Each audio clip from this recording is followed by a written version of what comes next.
사연박스의 구독자 여러분, 만나서 반갑습니다. 제 소개를 먼저 드리자면 저는 30대 후반에 서울에 거주하는 돌싱녀입니다. 오늘 여러분들께 제가 겪었던 결혼과 이혼에 관한 이야기를 들려드리고자 이렇게 인사드리게 되었어요. 사연박스에 사연을 보내주신 여러분들의 이야기를 듣다 보면 세상엔 생각지도 못한 다양한 사람들이 있다는 것을 깨닫게 돼요. 그런 이야기들을 들을수록 저와 비슷한 사연을 가지신 분들께 공감하면서도 전 남편 이야기를 꼭 꺼내보고 싶다는 생각을 하게 되었네요. 길었다면 길고 짧았다면 짧았던 제 5년의 결혼 생활이 단 한 번의 사건으로 끝나게 되었거든요. 결국 제가 꺼낼 이야기는 전 남편이 벌인 짓 때문에 이혼을 결심하게 된 이야기인데 3년이 지난 지금 떠올려 보면 억울한 감정이 하나도 들지 않아요. 그만큼 전 남편이 통쾌한 결말과 반전을 선사해 주었기 때문인데요. 이제 본론으로 들어갈게요. 잘 부탁드립니다, 여러분. 그 사건이 일어나기 전까지만 해도 제 남편은 참 한결같은 사람이라고 자신 있게 말할 수 있었습니다. 5년간의 결혼 생활 동안 제 속 한 번 썩인 적 없었고 변하지 않는 모습으로 든든히 제 곁을 지켜주었기 때문이죠. 한때는 정말 이상적인 배우자를 만났다고 자만하던 시기도 있었습니다. 제가 기쁠 때 같이 기뻐해주고 제가 슬플 때 같이 울어줄 수 있는 배우자를 만났다는 것이 정말 제 인생의 가장 큰 축복으로 여겨졌으니까요. 많은 사람이 결혼에 힘들어한다고 들었지만 저와는 거리가 먼 이야기라고 계속 행복할 일만 남았다고 착각하고 있었어요. 그 말은 어느 정도는 사실이었죠. 저희 아버지의 사업이 기울기 전까지만 해도 말이에요.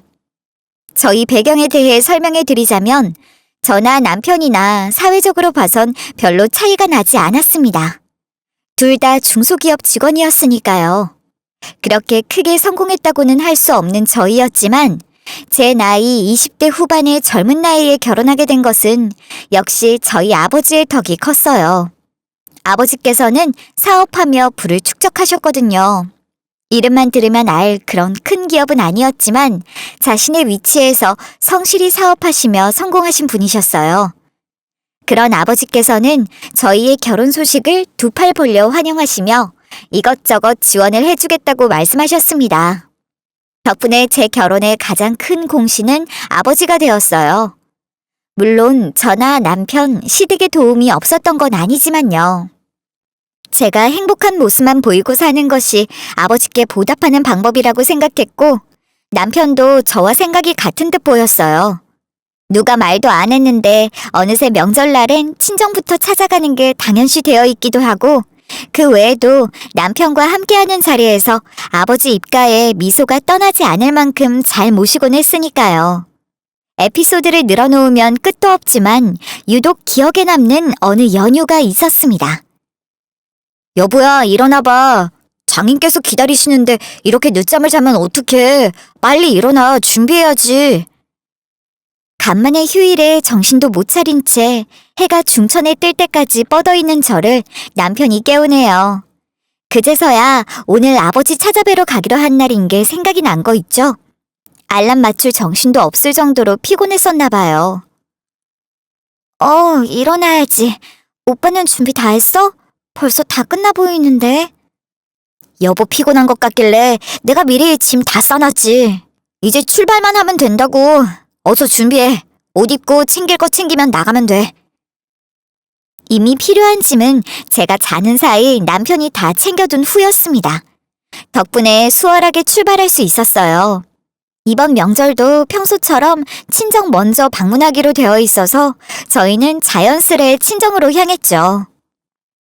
하루만 있다 올 거지. 명절 당일은 오빠네 가족들이랑 보내는 게 편할 거 아냐. 지영이가 편한 대로 해. 나는 솔직히 우리 집에 가봐야 친척들 잔소리 날라오니까 더 가기 싫은걸. 자기 입장에선 시댁이니까 가서는 자기도 고생하고. 내가 시댁에서 하는 게 뭐 있어. 시어머니께서 나 일도 안 시키시는 바람에 그냥 놀고만 있는데 오히려 내가 눈치 보일 정도라니까. 오빠가 아빠 집이란 시댁이랑 며느리 역할하는 것 같아 보여. 다 여보가 좋으니까 내가 나서서 하는 거지. 안 그래? 그리고 솔직히 장인께서 우리 많이 도와주셨는데 그 정도도 못하면 어떡해. 뭐야 그게. 솔직히 남자 여자가 바뀐 것 같아 우리 집은. 오빠 또 가서 요리할 거지? 내가 지영이보다 요리 잘하니까 대신하는 걸 수도 있어. 내 와이프가 친정에선 쉬어야지. 그리고 장인께서도 내가 요리하는 걸 더 좋아하시는 것 같던데? 남편은 저보다 자취를 오래 해와서 그런지 제가 봐도 요리 실력이 뛰어나긴 했습니다. 오히려 제가 남편에게 레시피를 물어볼 정도였으니까요. 저도 배운다고 하긴 하지만 어째 요리사가 되어야 할 사람이 제 남편이 된 것인지 싶을 정도로 그의 실력을 못 따라가곤 했네요. 저희 아버지께서도 남편이 해준 요리를 워낙 좋아하시는 바람에 친정이나 시댁에서나 남편이 요리하게 되었는데 종종 생각해보면 이게 맞나 싶기도 합니다. 원래 밥 차리기는 며느리 역할 아니었나요? 그런데 어느새 보니 다들 당연하다고 여기고 있었고 제가 도와주겠다고 해도 남편이 말리네요. 내 말을 뭐로 들은 거야. 여보 집에 왔으면 쉬고 있으라니까 뭘 그렇게 안절부절 못해. 어떻게 쉬고만 있어. 나한테도 좀 돕게 해줘. 이렇게 가만히만 있으면 아빠나 시어머니나 날 어떻게 생각하시겠어. 말은 그렇게 했지만 저희 아버지께서는 역시나 남편의 요리가 완성되기만을 기다리는 중이셨죠. 오랜만에 우리 사위가 해준 음식도 먹고 집안에 요리사 사위가 들어왔다고 해도 과언이 아니야. 딸은 이리 와라. 간만에 회포나 풀어보자. 그렇게 집에 하나도 기여를 안 하는 사람처럼 보일까봐 걱정한 저와 달리 아버지께서는 제가 사랑받는 게 눈에 보여 기분이 좋으신 듯 했어요. 뭐 좋은 게 좋은 거라고 해야 하나요? 친정집에 살림을 거두는 사위라니 이런 결혼 생활이 될 줄은 상상도 못했어요. 더군다나 저희 어머니께서 일찍 돌아가셨거든요. 아버지 말씀으론 어머니 다음으로 사위의 요리가 일품이라던데요. 그렇게 평화롭던 세월은 얼마 가지 않았습니다.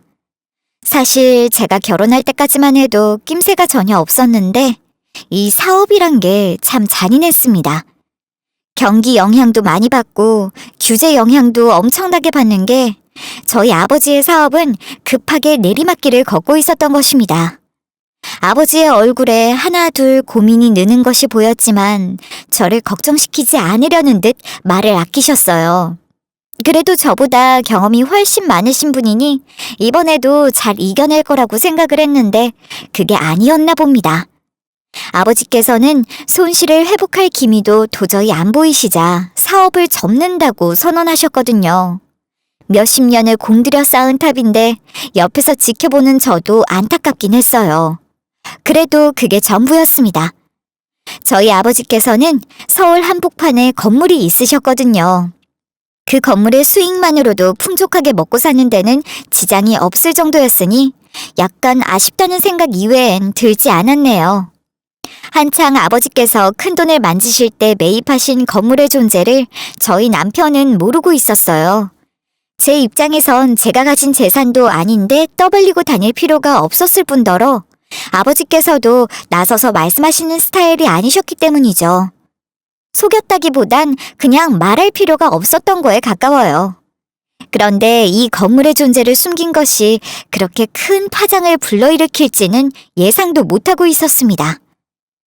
그래도 아버지께서 일을 그만두신 것은 남편에게 말해야 한다고 생각해서 폐업과 동시에 이야기를 꺼내게 되었습니다.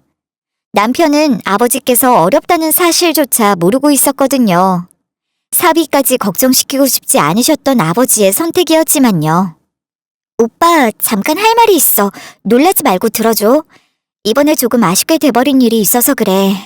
우리 아빠 하시던 일 완전히 끝내기로 하셨어. 미리 말 못했지만 많이 힘들어하셨어.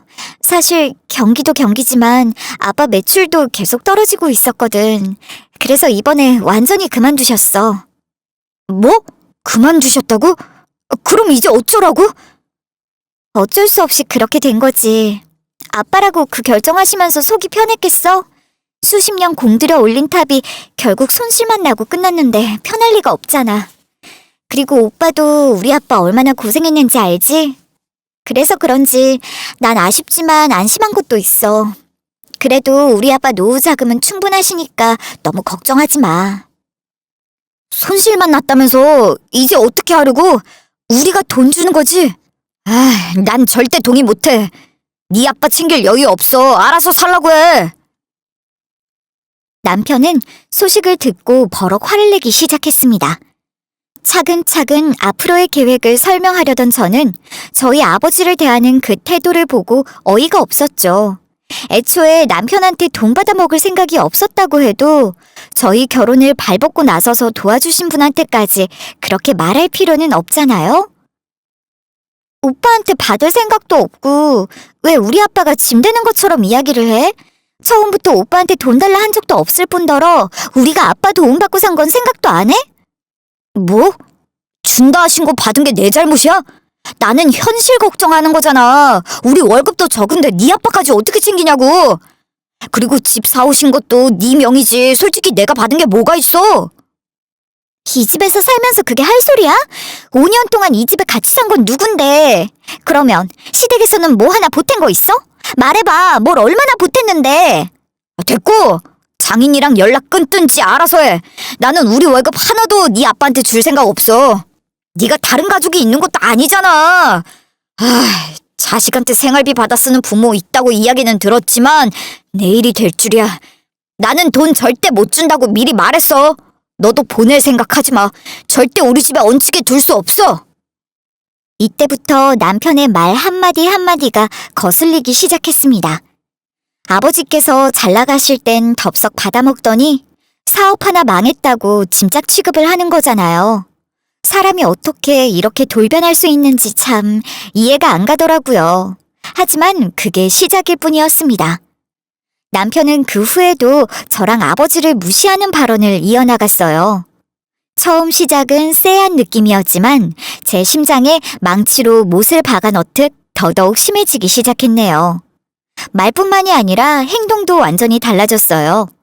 연락도 없이 집에 늦게 들어오는 모습, 제가 화내자 오히려 뭔 상관이냐고 남처럼 대하는 모습, 집안일 하나도 안 하고 내버려두는 정말 제가 알던 사람이 맞나 싶었습니다. 오빠, 대체 언제까지 이럴 거야? 하루 이틀이야 화나서 그런가 보다 했지. 계속 이러면 나도 지친다고. 대체 뭐가 문젠데? 뭐가 문젠지 몰라서 물어?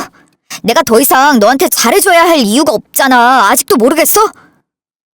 나한테 잘해준다고 생각했던 거야? 결혼한 사람의 의무도 몰라? 부부 사이에 지켜야 할 게 있는 걸 모르냐고. 이때까지 그만큼 해줬으면 됐지. 이제 뭘 더 바래. 너도 참 진짜 내가 잘 대해주니까 그게 당연한 건 줄 알고 살았구나. 왜 이러는 거냐고? 백수된 니네 아빠한테 가서 물어봐. 오빠는 호칭도 제대로 못 지켜? 우리 아빠가 일을 그만두든 말든 예의는 지켜내야 할 거 아니야. 왜 사람을 무시하는 거야? 니네 아빠 돈 다 잃었다며. 사업 망한 집에서 뭔 큰 소리야. 너 지금 나한테 미안하다고 싹싹 빌어야 하는 상황인 거 몰라? 예의도 그럴 만한 가치가 있을 때나 지켜내야 하는 거지. 지금의 너한테 무슨 가치가 남았다고 생각해? 그까짓 돈이 뭐라고. 돈 잘 벌어오는 사람 앞에선 살살 기고 돈 잃으면 모욕하고 그게 집안 사이가 할 태도냐고. 변한 남편의 태도에 하루가 지날수록 말다툼만 늘어나기 시작했습니다. 집에는 싸우는 소리가 멈출 날이 없었네요. 저는 남편을 설득하려 노력했지만 남편은 제 말을 들을 마음조차 없어 보였습니다. 저도 점점 지쳐가기 시작한 거죠. 설상가상으로 아버지께서 평소 앓던 지병으로 병상에 누우시자 갈등은 더 악화하였습니다. 남편은 일이 없는 날에도 친구들과 놀러 다니는 등 병원에 코빼기도 보이지 않았네요. 별로 심각한 병도 아니었지만 예전 같았으면 소식을 듣자마자 제일 먼저 달려올 사람이었기에 달라진 남편의 태도가 황당했을 뿐이었습니다. 하필이면 아버지께서 병원에 계실 시기에 추석 연휴도 겹쳤거든요. 그래서 그런지 아버지께서는 남편이 더 생각나시는 듯 했어요. 남편이 변한 걸 알 리 없는 아버지께서 저에게 여쭤보시네요. 김서방은 내 사위는 요즘 많이 바쁜가 보다. 어째 날 보러 올 생각도 안 하냐? 요즘 일이 많이 바쁜가 보더라. 나도 연락 잘 안 되는 거 있지. 곧 아빠 보고 싶다고 오겠지. 싸우기라도 한 거 아니지? 아무리 너랑 싸웠다고 해도 나한테 잘할 인물이라 생각했는데 명절날은 꼭 좀 오도록 해라. 오해가 있으면 대화로 풀면 된다. 사위 얼굴도 안 보니 기운이 영 안 나네. 아버지께서 꼭 남편을 보고 싶다고 말씀하시니 연휴인데 더 이상 변명거리도 생각나지 않았던 저는 남편에게 병문안을 가달라고 말하게 되었네요. 아무리 제 앞에서 안 좋은 모습을 보이기 시작한 남편이라도 설마 저희 부모님 앞에서 무슨 말이야 하겠나 싶기도 했죠. 병원에서 돌아오니 남편은 양말을 벗어 던진 채 TV를 보고 누워 있었습니다. 제가 들어와도 아는 척도 안 하네요. 여보, 아빠 입원하셨다고 했잖아. 상태가 많이 안 좋으셔. 오빠 보고 싶으시대. 아무리 나랑 싸웠다고 해도 가족이 입원했는데 얼굴도 안 비치는 건 너무하지 않아? 내일 같이 가자. 내일? 연휴날 병문안을 가라고? 너 같으면 좋은 날에 다 죽어가는 사람 보러 가고 싶겠냐? 말이 심하잖아. 병수발을 하라는 것도 아니고 얼굴만 비추고 오라는 거거든?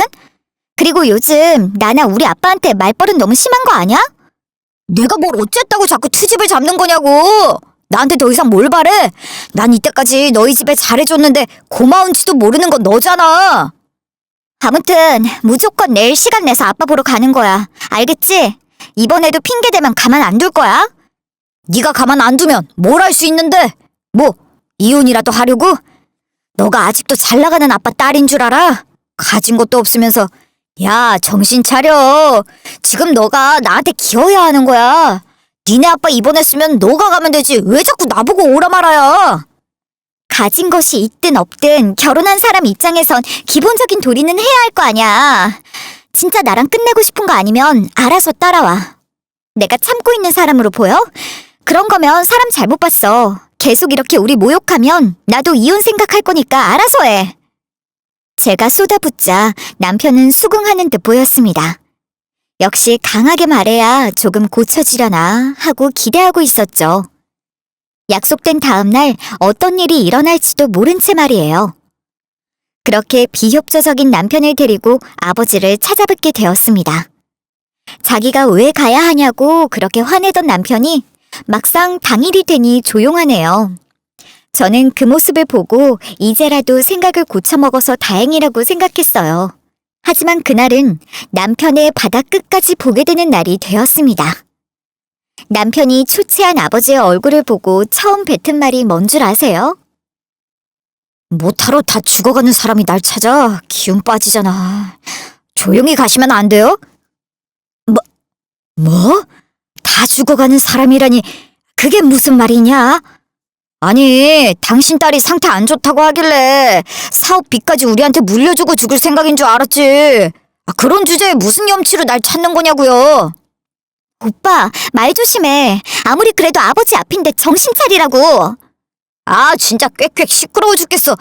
너도 좀 현실 파악 좀 하라고 온 거야. 니네 집 망했다고. 망한 집안에 있어주는 것만 해도 고마워하지 못할 망정 사람을 귀찮게 오라가라. 실컷 노력했더니 내가 받은 건 하나도 없는데 미안해 해라 좀. 김서방, 뭐 잘못 먹기라도 했니? 왜 그런 말을 하는 거야? 그 아빠의 그 자식이죠. 뭐 둘 다 정신 못 차리고 현실도 못 보는 게 한심해서 하나 알려주는데 난 더 이상 망한 너네 집에 볼 일 없어. 주제를 좀 알라고 하는 거야. 내가 당신 망했는데 딸이랑 살아주는 것만으로도 나한테 감사하고 잘하란 말이야. 나가! 너 이럴 거면 나가버리라고! 내가 이러려고 너 데려온 줄 알아? 그리고 당신 딸발인데 결혼할 때 그쪽이 이것저것 도와줬다고 나한테 자꾸 잘하라고 하는데 내가 얻은 게 뭐가 있어? 하다못해 집 한 채라도 받고 망했으면 고마워서라도 참고 살라 했지. 그런데 집도 지 딸한테만 주고 그래놓고 나한테 대접받길 원해? 참 어이가 없어서. 그래서 겨우 날 찾아와서 한다는 말이 이런 거냐? 그 말 하려고 온 거예요. 내가 예전부터 기어오르는 꼴 보기 싫었는데 그나마 집안이 있으니까 참아준 거지. 이제 참을 이유도 없어진 거라고. 그런데도 내가 뭐 이혼을 했어? 돈 없다고 갖다 버리기를 했어. 손 한 대 안 대고 참아줬잖아. 근데 어제는 뭐? 나한테 이렇게 하면 이혼을 한다고 역으로 협박하네. 지금 이혼 소리 할 게 누군데? 모욕을 참아내는 아버지의 표정은 한치의 미동도 없었습니다. 옆에서 제가 안절부절 못하며 제지하려 했지만 다 큰 성인 남자를 끌어내기엔 역부족이었죠. 저는 제발 아버지께서 충격받지 않기만을 간절히 바라고 있었습니다. 한참을 생각하던 아버지께서 의외의 결론을 내리셨어요.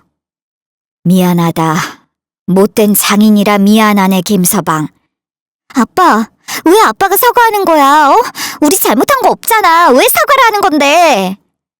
자네가 그렇게 화낼 줄 알았으면 내 사업이 우리 딸 결혼을 좌지우지할 줄 알았다면 조금 더 버텨볼 걸 그랬어. 내가 착각했네. 아이고. 그래, 그렇게 나와야지. 늙은이라 그런지 말이 좀 통하네. 이제 당신 얼마나 살 수 있을지 모르겠지만 돈이라도 뜯으려면 우리 집에 잘 보여야 할걸? 얼마나 잘하나 보자. 늙고 병든 사람도 돈이 있어야 하루라도 더 사는 거라고. 그래, 우리 딸이 결례가 많았구나. 딸 때문에 속상했던 건 이제 다 풀어다오. 당신 딸이 겁도 없이 설치는 바람에 당장 끝내려고 왔는데 아빠라도 이렇게 나와서 내가 참고 살아주는 거지 않겠어? 그래도 역시 사회생활 해본 사람이라 누가 우위에 있는지 아주 잘 아는구나. 아빠, 제발 거짓말이지. 그러지 마. 이럴 필요 없잖아. 너도 좀 보고 배우라고. 지금 뭐가 중요한지 안 보여? 니네 아빠 돈 없고 다 잃고 직장도 잃었고 너도 돈도 못 벌어오는 여자잖아. 그런데 너 혼자서 니네 아빠 감당할 수 있겠어? 못하잖아. 안 그래? 그럼 있는 사람한테 빌어야 되는 게 정상이지.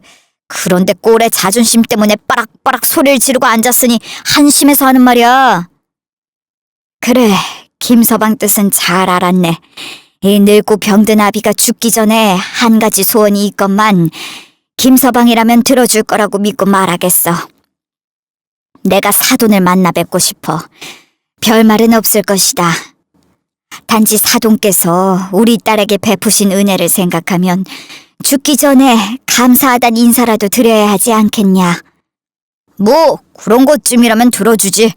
그래도 당신은 주제라도 알아서 다행이야. 그 말이 끝나기가 무섭게 남편은 병실에 침을 뱉고 나갔습니다. 둘만 남자 참았던 눈물이 흐르기 시작했어요. 제일 속상했던 건 아버지께서 저 때문에 이런 수모를 겪으셨다는 것입니다. 이런저런 후회에 빠져있던 제 정신을 깨운 건 아버지의 한마디였습니다. 지영아, 내 딸아, 속상해하지 말거라. 내가 다 뜻이 있어서 한 거야. 네 남편은 하나만 알고 둘은 모르는 멍청한 사람이다. 내가 일을 그만뒀다고 돌변한 저 태도를 보면 알 수 있지. 네가 힘들겠지만 조금만 버티거라. 내가 다 계획이 있으니 안심하도록 해. 아버지께서 무슨 계획이신지 설명을 해주시진 않았지만 그래도 전 고개를 끄덕였습니다.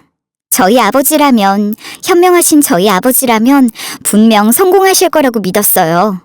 그렇게 저는 아버지와 약속한 대로 아무 일도 없는 척 남편의 비위를 맞추고 살아가기로 했습니다.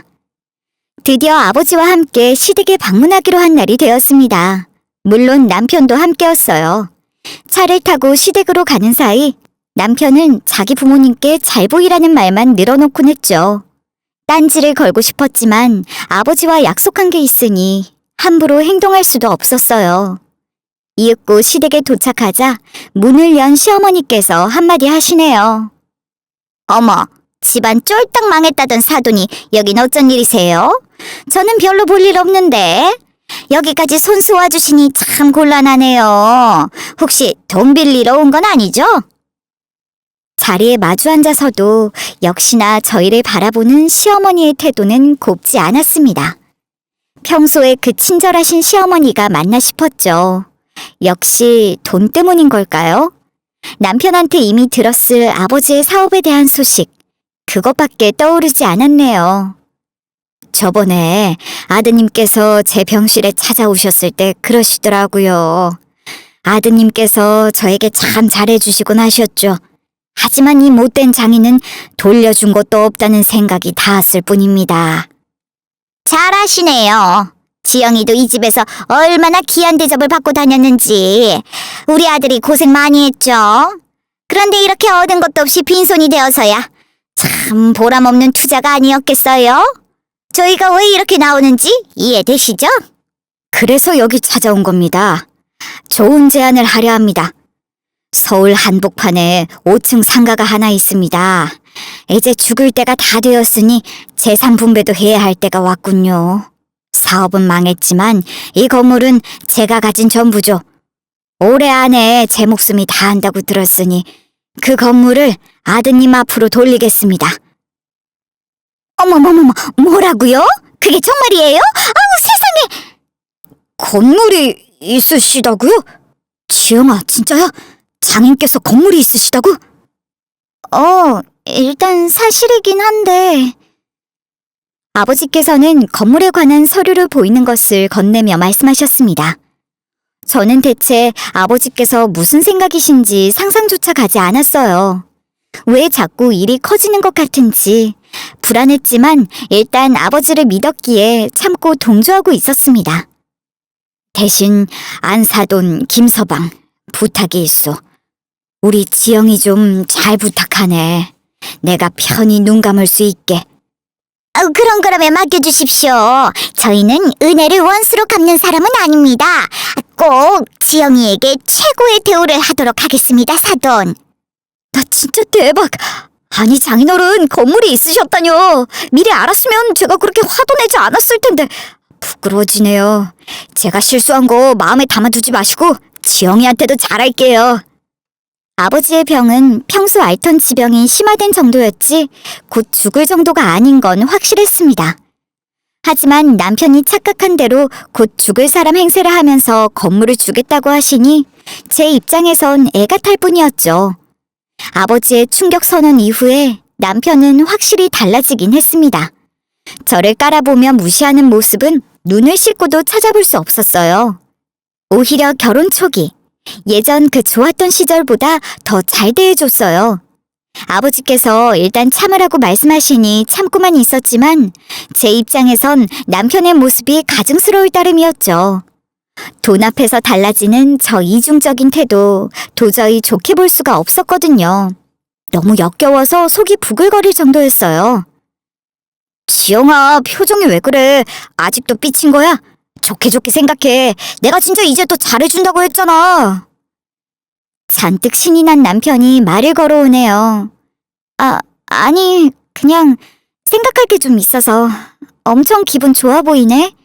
구야, 당연하지. 장인 덕분에 나 직장도 때려치웠는걸. 오늘 사직서 냈어. 기분이 안 좋을래야 안 좋을 수가 없지. 아, 맞다. 그때 병원에서 한 건 죄송하다고 사과드렸어? 대신 좀 전해드리라니까. 됐어. 직장을 그만뒀다고? 뭐? 대체 무슨 생각인데? 아무리 건물을 받는다고 해도 일에서 얻는 수익이 있으면 좋지 않아? 힘들어 죽겠는데 뭐하러 일해? 안 그래도 은행 가서 투자금 좀 만들었지. 대출이 꽤 나오더라고. 나 사업 시작하려 하거든. 대출을 받아 사업한다고? 계획은 있어? 그런 말 하나도 없었잖아. 갑자기 뭘 어쩌려고 그래. 상가 건물이 있는 사람이 뭐가 두려워. 이제 그 자본이 있으니까 자본을 기반으로 돈을 더 벌어들인다는 생각이지. 솔직히 이제 내 것이니까 자금 부족하면 건물을 팔면 되잖아. 뭐? 아니, 그건 그렇긴 한데 아무리 그래도 너무 대책 없는 거 아니야? 우리 지영이는 아무 걱정하지 말고 있어. 내가 돈 많이 벌어와서 더 호강시켜줄게. 계획도 준비도 없이 사업을 시작한다니 제가 뭘 들은 건가 싶었습니다. 아무리 아버지께서 그런 말씀을 하셨다고 해도 그렇지. 그리고 제가 알기에는 아버지께서 하신 말씀은 진심이 아닐 텐데요. 그저 신이 나 있는 사람을 앞에 두고 저는 별말 하지 않았습니다.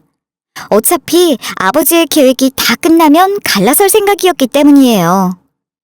그렇게 반년이 또 흘렀습니다. 아버지께서는 건강을 완전히 회복하셨지만 아프다는 핑계로 그동안 남편을 만나려고 하지도 않으셨죠. 남편이 투자한 새 사업은 어떻게 됐냐고요?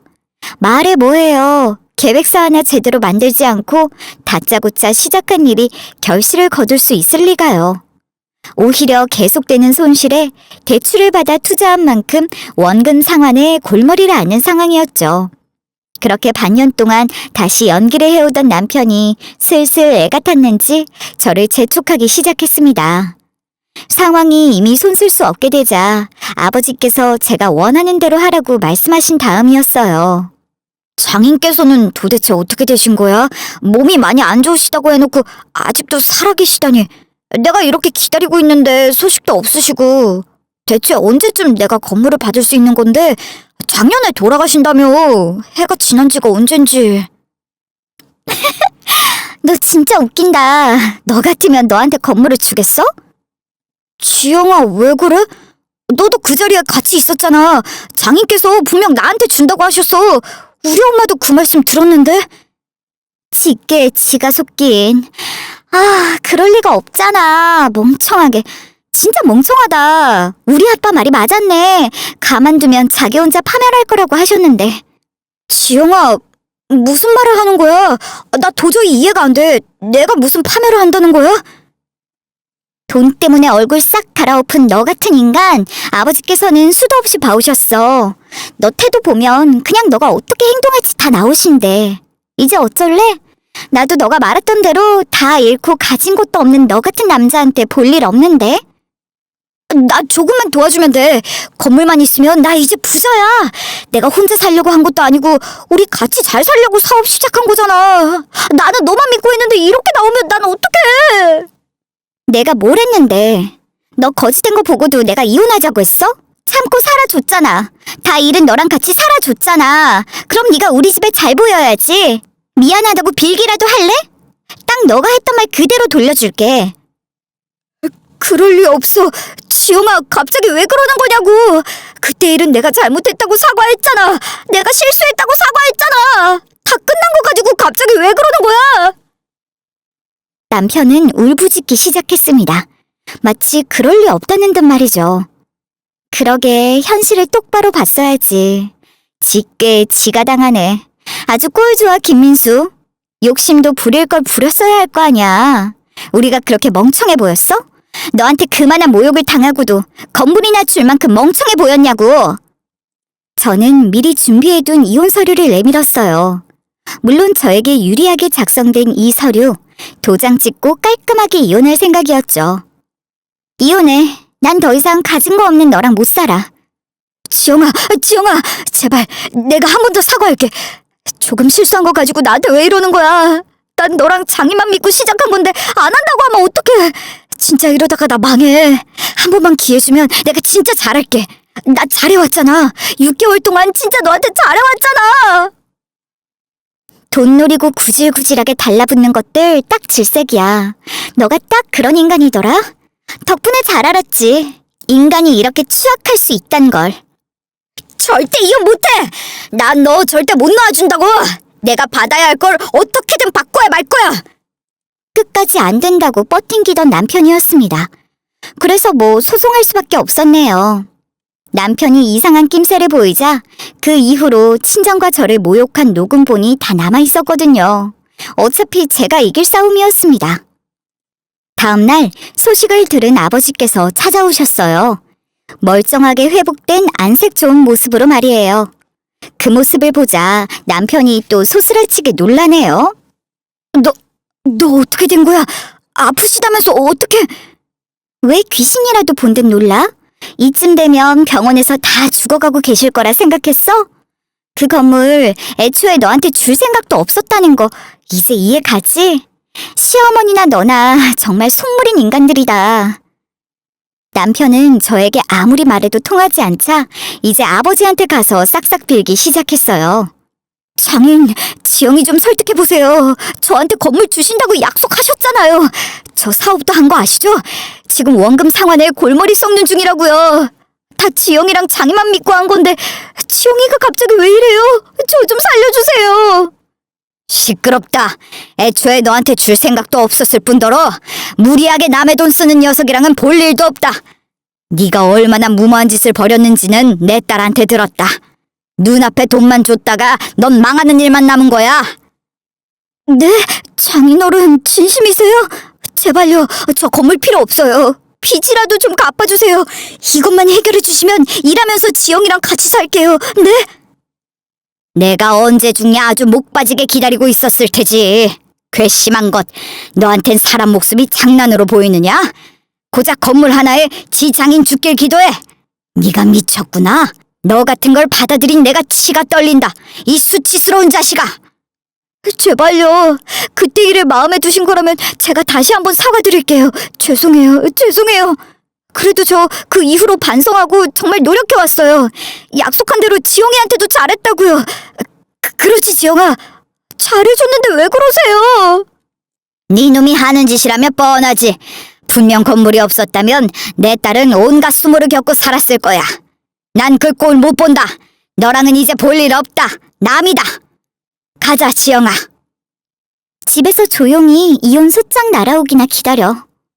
아버지께서는 제 팔을 이끌고 집을 나가셨습니다.